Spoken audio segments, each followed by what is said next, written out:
Hey guys, it's Bret. Thanks for dropping by my channel. So, January wrap up. I read 13 books this month. I had just a fantastic January. I at least liked everything I read and actually loved quite a few. So I don't want to waste any time. I want to get right into it. So let's get started. All right, so when I was thinking about doing this recap today, what I think I'm going to do is I have six books out of the 13 that I absolutely adored, which I'm going to start with. I'm starting with those, so for all of you people who don't like to watch a full video, who find my voice annoying, who have a life and have other things they have to do, you don't have to hang for this whole thing. But I promise you, all of these books were decent, so I'm not like, wait until the end to bring up the stinker in the rear. That sounded like a bad pun. Okay, so without further ado, let's get right into this. The first thing, I just finished this last night, is The World and All That It Holds by Aleksandar Hemon, or I think it's Hemon. This is a fantastic, epic book about two men who are Sarajevians, and one is Jewish, one is Muslim. One of them witnesses the assassination of Archduke Franz Ferdinand, which is the catalyst for World War I. This starts the book. The two men become lovers, and it follows them over the course of a number of years, escaping this war, entering into others, going from Sarajevo to Shanghai. It is so epic. There's almost something like the Odyssey about this. I can't even believe that it's only 330 pages because he packs so much into this book.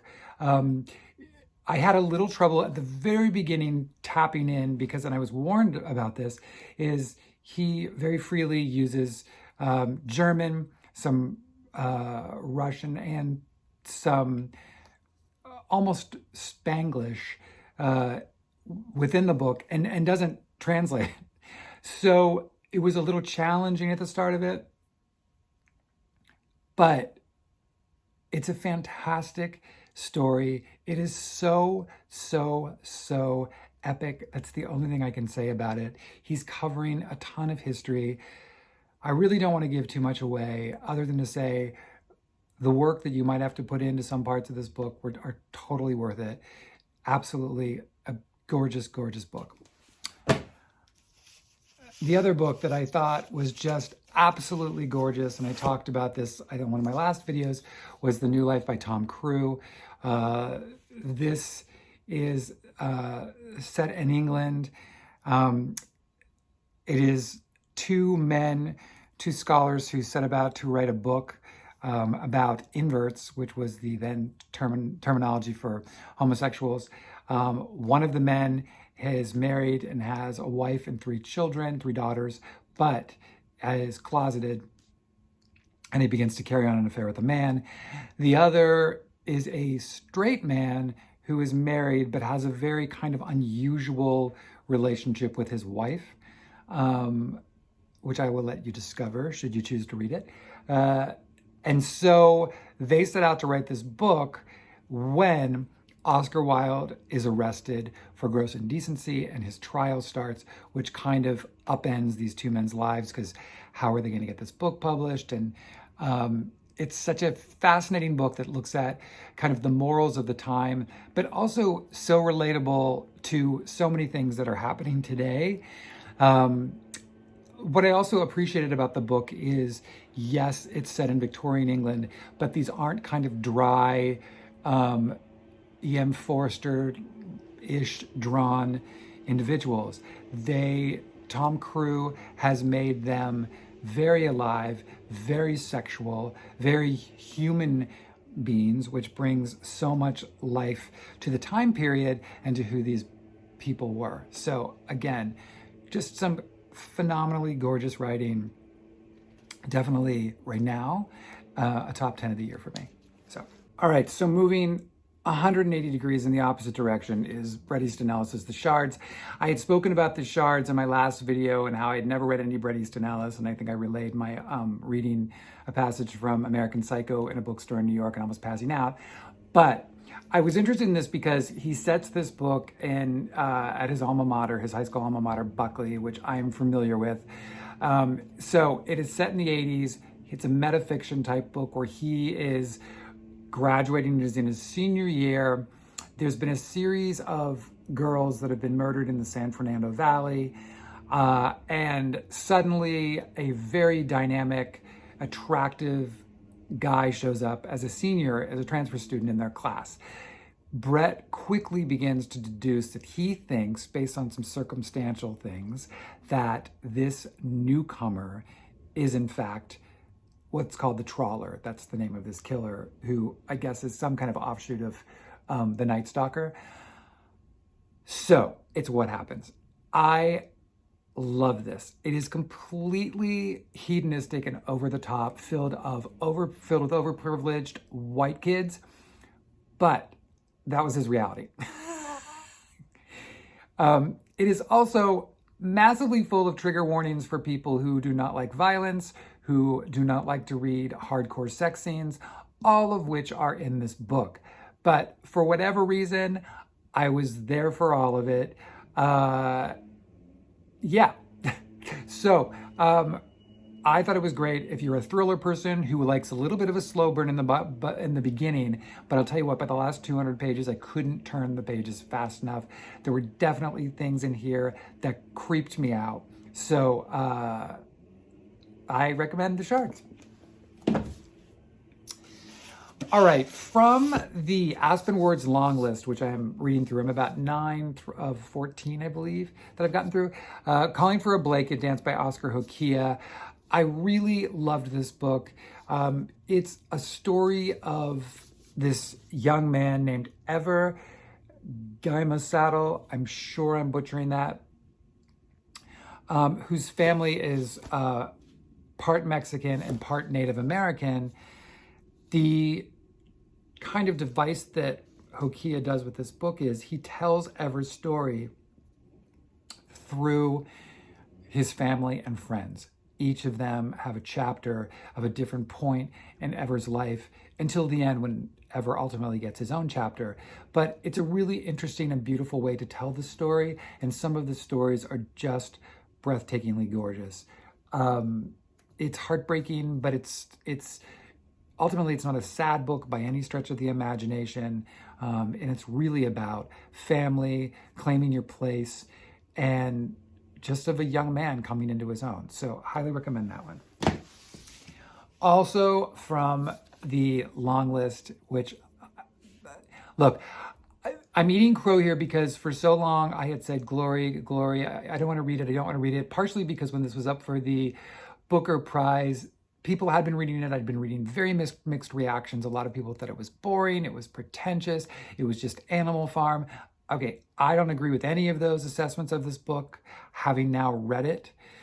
I will say based on the recommendation of some of the other members of the group that I'm reading these Aspen Words books with, I did the audio of this, and it is like incredible. The woman who reads this does such a phenomenal job, and it made me realize what a gift and a privilege it is to hear an audiobook that's an own voice's title, because it colors it so much more with an authenticity that I can never personally bring to a reading of something, that my imagination just doesn't do that. So to hear, this is set in a fictional country called Jeddah. And one of the refraining themes that is said all the time is Jeddah with a da and another da. Again, reading that repetitive thing in a book, I would have probably been like, oh my God, this again. But hearing it, oh my gosh, it was so amazing. It's such a brilliant book. I thought it was so smart. The parallels, the political parallels, this is all about the fall of the political leader of the overthrowing of Zimbabwe's president. But the parallels with what happens in that country to what happened in our country over the previous administration is uncanny. There are so many sections in this. The writing is just absolutely exquisite. There is a sequence when George Floyd was murdered that is recounted in here. Hearing it on tape, it was some of the most powerful, it was one of the most powerful things I've ever heard on an audiobook. I can't say enough good things about this book. I absolutely adored it. Highly recommend. Again, will probably be a best of the year for me. So this is the end of my, of my tops for the month. Ducks by Kate Beaton. I said before, Kate Beaton is a graphic artist, illustrator. This is her graphic memoir about the 2 years that she went to go work in the oil sands in Alberta, Canada, to pay off her student loans. It is a desolate place. It is probably 99% of the workers there are male. So as a woman going into this environment, you can imagine what she was up against. Sexual violence is ripe, not to mention just, the harassment that takes place, but also ecologically what the oil fields was doing to the environment. But also the isolation that takes place for all of these workers and what it did to so many of them. Drinking, alcoholism, drugs are all rampant just to make people to be able to cope. It's extremely eye-opening. There's also something incredibly refreshing about reading a graphic novel that's conveying emotions in such a different way than we're used to with just reading something, but to see it and how she conveyed certain things that were happening, it's really, really interesting. This was one of Barack Obama's best books of last year, and I could absolutely see why, which is also why it suddenly rocketed to the top of the bestseller list, but it's totally worth checking out. Another book that is on the Aspen long list, When We Were Sisters by Fatimah Asghar. These are about three Muslim American sisters whose parents die, and when they're very young, they are taken by their uncle as orphans, who is effectively going to raise them, but doesn't really. He sticks them in an apartment where he checks on them periodically. He has a wife and he has kids of his own. He doesn't really want to be bothered. He just wants to collect the government check that's coming for them. So it's left to the three girls to kind of raise themselves. Asghar writes like a poet, and I thought a lot of the writing was really beautiful. It's me, it's not the book. I wanted to have some kind of emotional connection to it. I just didn't. And I know many people did, and I don't know, for whatever reason, I thought there were some beautiful passages and beautiful moments, and I liked it and would recommend it. It didn't have the emotional resonance that I thought I was gonna have with this book. It just didn't land for me, but still a totally solid read of these three girls raising each other. All right, moving on. Locust Lane by Stephen Amidon. This is a fairly solid domestic thriller that takes place in a very upscale New England neighborhood where a girl is found dead, murdered, in a house. And what kind of transpires? The story that begins to develop as we find out that some of the kids from the neighborhood were with her the night that she died and what actually happened.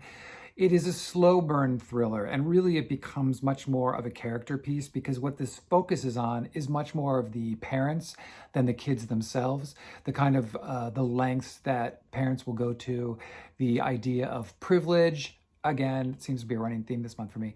The idea of privilege and money, race enters into it. So he brings up a lot of interesting ideas. Do I think it's the most amazing book ever? But no. But do I think it's a smarter than average thriller? Certainly it would be a good type of beach read. Absolutely.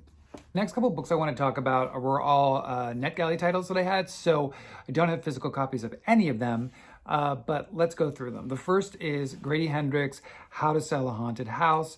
I liked Grady Hendrix. A few years ago, he wrote this book, like The Southern Guide to Killing Vampires or something to that effect, about a group of like Southern book club women who discover a vampire in their midst and what they do. And I thought it was totally fun. You know, he writes these kind of tongue-in-cheek horror books. He had a follow-up a few years ago about like Final Girls, which I thought was okay. And this, of all the books I probably read this month, this is the one that I was kind of disappointed in. I know a lot of people are loving it, so take my assessment with a grain of salt, especially if you're a lover of commercial fiction. I also personally, this kind of hinges on the idea of demonically possessed dolls. So if dolls that come to life and you're like terrified of Annabelle, this could scare the bejesus out of you. It does nothing for me. So any of the kind of chills on this were lost. But, you know, it's about a brother and sister who are estranged, whose parents are killed in a car accident. They have to come together to sell their parents' house, and they discover it might be haunted, and what actually takes place and gets revealed. You know, it starts off very kind of linear, very kind of subdued. It just seems kind of like this, you know, domestic squabble between these siblings. And then it goes completely batshit crazy, off the rails, becomes like the Evil Dead meets the Puppet Master. So ridiculous that, and I know some of it's for humor, but I just kind of thought it got really silly and absolutely not scary. So, take that for whatever it's worth. I thought it was fine, but I wouldn't like, you know, rush out and say to people, you got to get this book. A book that I would tell a lot of people to get, though, is Monica Heisy's Really Good, actually. Monica was a writer on Schitt's Creek. This is a kind of serial comic story of a young woman who's just into her 30s, who got married very young and suddenly finds herself going through a divorce. They have all the best intentions of staying friends after this, but just think, you know, it's time to split up. Ultimately, it turns out that she has a much harder time adapting to her life as a single woman. It's a little Bridget Jones' Diary to me. I actually really liked this. I laughed out loud repeatedly. This woman, Monica Heisey, is the queen of the one-liner. It, I think, would make a great feature or like a limited series, or even developed into a series. She has a great core group of friends, all of whom are extremely well drawn. I really enjoyed it. The last book of this NetGalley group is called A History of Fear by Luke Dumas. This I listened to on audio as well, and it was a big win for me. It is basically starts with a journalist trying to tell the story of a man who was in prison for killing one of his classmates at university. But his defense was, the devil made me do it. So, however, he ends up hanging himself in his jail cell. And when his body is taken down in the jail cell, it looks like he has 3 slashes across his chest that have kind of shredded the front of his shirt. That almost looks like it took place from a talon, which no one knows how that would have happened. So this investigative journalist is kind of putting together, you know, the story to find out what really took place. One of the things that they do find is that this man kept a very detailed journey of everything that led up to this murder of his classmate. It's so good in terms of really calling on the trope of the unreliable narrator. And I only say that because you go through so much of this thinking, is he really losing his mind, or is he being pursued by the devil? It's dark and really fun. And and part of it is just the fun of the discovery of what actually is real and may not be real. So anyway, really, really good book. Next is Less is Lost by Andrew Sean Greer. A little story about this. I read the first book, Less, years ago when it first came out. And, it was an extremely celebrated book.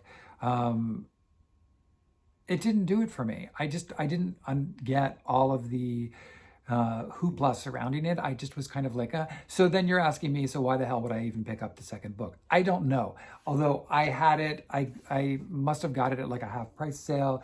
Maybe I was drawn to the glossy cover. I don't know why I got Less is Lost. But again, listen to this on audio. It's not very long. It follows the same formula. If you read the original Less, he's kind of, if it's not broke, don't fix it kind of thing, where Les finds himself, Les is a writer, who finds himself financially up against it, and so has to go on a book tour to get money. And so he goes, with the last book, which is through Europe, this one, he goes across the United States, and more in the heartland of the United States. So what I appreciated is it's not a bashing of the Midwest and of the people in the Midwest. In fact, his kind of assessment of them is really kind of interesting. But I don't know, I was kind of charmed by it. Maybe part of it is because I was reading it, so I was listening to it. And I usually listen to stuff while I drive. But I really liked it. It's not going to, for me, be like something I'm like, oh my God, everyone needs to read this. However, I have to say I did enjoy it.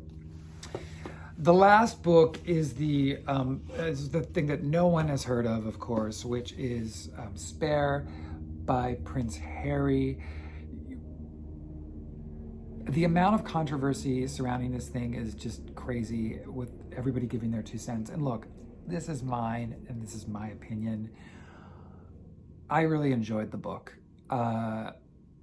Did I think some of it got a little too long? Yes. Did I feel like a little bit of it dragged in the center during his involvement with the military? A bit. Did I feel like Harry goes into a bit of oversharing? Sure. Do I need to really know that he had frostbite on his penis? Well, no, I could have lived without it. Do I believe what he's alleging in this book? I personally do. But I also will say that with the caveat that it's his interpretation of events and what he believes. And so yeah, I do. For anyone who's not read the book, and I think a lot of people were expecting to get this and have a 400-page bashing of the royals, and that's really not what it is. And Meghan doesn't even come into the book until the last 20%. But there are very I was shocked by some of the things he is alleging in here. There's obviously no love lost between he and Camilla, but I don't know. I enjoyed it. I was with it. I was with him. Yeah, that's all I'm going to say about it. I guess I'm Team Sussex. So, that's it. 13 books for the month. Overall, a really, really, really, really wonderful month. I hope that it continues into the rest of the year. I also liked the balance this time of some nonfiction with fiction, as well as keeping on with a backlist and also sprinkling in some newer releases. So that's what I hope to continue to do. Thank you guys for sticking with me. I'd love to get your thoughts. If you've read any of these books, please let me know. In the next day or so, I'm going to post what I'm planning to read for February. And if you've liked what you've seen today, please don't forget to like and subscribe. And I will see you all soon. Thanks.